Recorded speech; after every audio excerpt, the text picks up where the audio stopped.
대한민국 부모들이 가장 궁금해하는 이야기를 속 시원하게 나눠보는 시간, 부모광장 오은영입니다. 안녕하세요. 안녕하세요. 네. 요즘 겨울방학을 맞아서요, 아이들 집에 있는데요, 건강에 신경이 많이 쓰이실 겁니다. 그래서 오늘은요, 아이들 망치는 잘못된 건강 상식에 대해서 알아보려고 합니다. 언제나 든든한 두 분 나오셨습니다. 안녕하세요. 이상호입니다. 안녕하세요. 김재철 변호사입니다. 네, 반갑습니다. 네, 그리고요, 오늘은 우리 잘못된 건강 상식을 바로잡아줄 특별한 두 분 모셨습니다. 안녕하세요. 네, 안녕하세요. 어서 오세요. 안녕하세요. 어서 오세요. 겨울방학, 우리 아이 평생 건강을 잡아라. 그런데 우리 아이를 망치는 잘못된 건강 상식이 있다? 그때 보약을 먹이면 기운도 나지만 병도 더 세져요. 아하. 잘못된 건강 상식은 NO! 올바른 건강 정보를 알려준다. 꽃미남 한의사 박경호. 비실비실 누워있다가도 엄마 소금 찍어 먹는 닭이 먹고 싶어. 하세요. 한 마리를 둘이서 그냥 아주. 궁금한 건 많은 대한민국 대표 엄마 최자연. 잘못된 건강 상식을 바로잡고 튼튼한 겨울방학 보내는 비법을 지금 공개합니다. 방학을 하면 부모님들은 때는 이때다. 그동안 미뤄놨던 건강관리 좀 해야 되겠다 생각을 하실 텐데요. 사실 또 그러다 보니까 너무 이제 정보를 찾고 그러다 보면 잘못된 건강 상식을 갖게 되는 경우도 많은 것 같아요. 그런 경험들 없으세요? 초대 때 더 심하죠. 초대 때는 경험이 없으니까 정말로 많이 당황합니다, 부모들이. 막 갑자기 애가 열이 확 나가지고. 그렇죠. 아마 한 번쯤 애 들쳐업고 안 뛰어본 사람 없을걸요. 맞아요. 그죠? 초대 키울 때. 네. 시행착오를 많이 겪는 것 같아요. 네. 근데 우리 예전에는 뭐 벌레 물리면은 침을 바르다고 했잖아요. 근데 침성이 병균이 포함돼가지고 2차 감염의 위험이 있다고. 네, 그리고 그렇습니다. 뭐 화상을 입은 된장을 바르다. 네. 다리 찌가 나면 코로 이렇게 침을 코로 붙이라든지. 야옹. 그런데 그러니까 잘못된 네. 이 민간 요법이 참 맞아요. 많아요. 그래서 엄마들이 또 부모들이 가장 잘못 알고 있는 건강 상식 어떤 게 있을까요? 오늘 그래서 제가 건강 상식 잘못 알고 있는 거 많을 수가 있는데요. 그중에 3가지 제가 말씀드리려고 나왔고요. 차트를 준비했습니다. 네. 차트 보시면 겨울방학에 잡는 우리 아이 평생 건강. 네. 겨울방학에 우리 아이를 잡는 방법 이런 거 알고 깜짝 놀랐네. 저도 지금 잡는 그렇게 생각해서 잡아야 되겠구나 이런 생각했는데 그런 건 아니에요. 네. 잘못된 건강 상식인데요. 네. 첫 번째 한번 볼까요?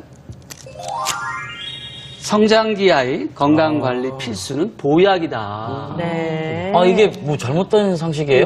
네, 제가 보면요, 저희 왜 조금 이렇게 어른들이 저희 어머니도 그러시는데, 아기들이 조금 왜 피곤한 날 있잖아요. 네. 그런 날 보면 꼭 한약 먹어야 되는 거 아니야? 야, 보약한테 헤매기자 이렇게 하시거든요. 맞아. 그리고 특히나 겨울방학에는 아기들이 밖에 추우니까 좀 움츠리잖아요. 많이 활동도 맞아요. 부족하고. 네.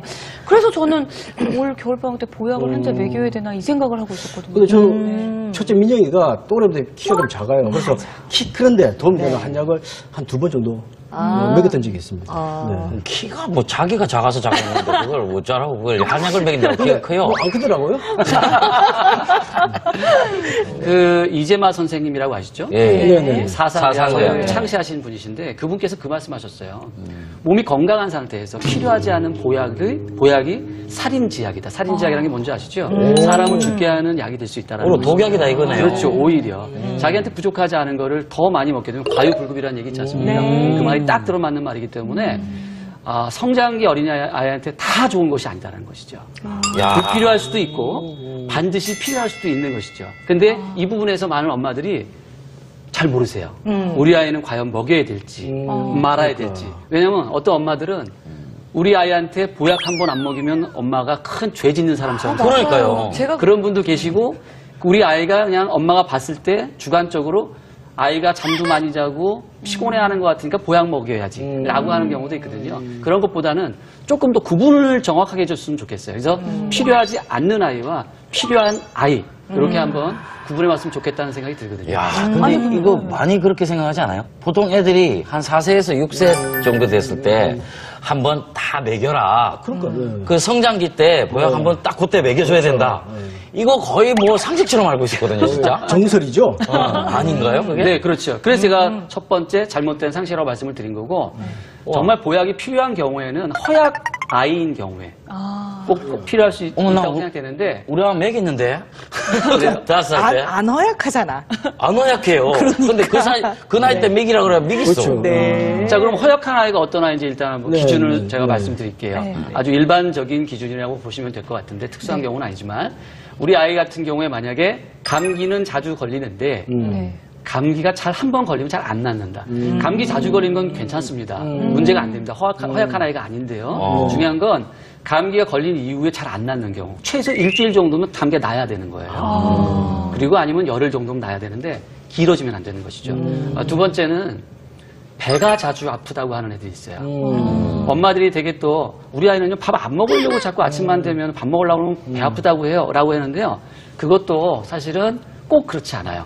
실질적으로 위하고 장이 약한 아이들이 있습니다. 그래서 예민한 경우에 그런 경우에도 허약한 아이라고 진단할 수가 있습니다. 물론 뭐 한 달에 한두 번씩 이렇게 배 아픈 것이 아니라 일주일에도 두세 번씩 이상 배가 아프다는 것은 문제가 있다는 것이고요. 그리고 손에서 땀 많이 나는 아이들. 손, 발에서 땀이 많이 나는 아이들이 있는데 자율신경에 문제가 있는 겁니다. 이 아이는 커서도 손, 발에서 땀이 날 수 있거든요. 그런 경우에도 자율신경에 문제가 있다는 것은 아이의 밸런스가 문제가 있다는 것이거든요. 그리고 네 번째는 편식 심한 건 당연한데요. 편식만 심한 게 아니라 영양 불균형이 생기기 때문에 중요한 건 참을비가 심합니다. 그리고 잘 체하게 되고요.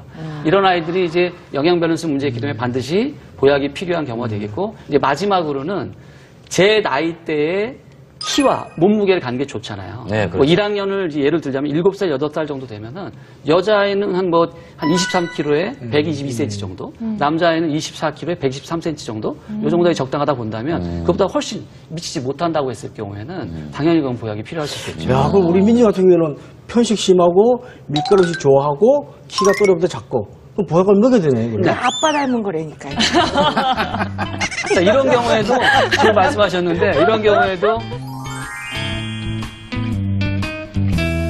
어른들 중에 선생님 그런 말씀들을 하시잖아요. 아이가 좀 허약해서 어릴 때 보약을 좀 많이 먹었더니 애가 그 다음부터 우량하다 못해 비대해지면서 애가 좀 둔해졌다. 네. 이렇게들 말씀들을 많이들 하시는데요. 한약 잘못 먹어가지고. 뭐 애가 이렇게. 뭐 머리가 흰머리 나빠졌다. 나고. 뭐 이렇게도 얘기하시는 분들도 오 가끔 박사님도 있거든요. 어릴 때 한약을 근데 저는 평생 동안 보약을 한 번도 안 먹었습니다. 저는 하나도 해당이 안 되는 것 같아요. 저는 운동을 안 해서.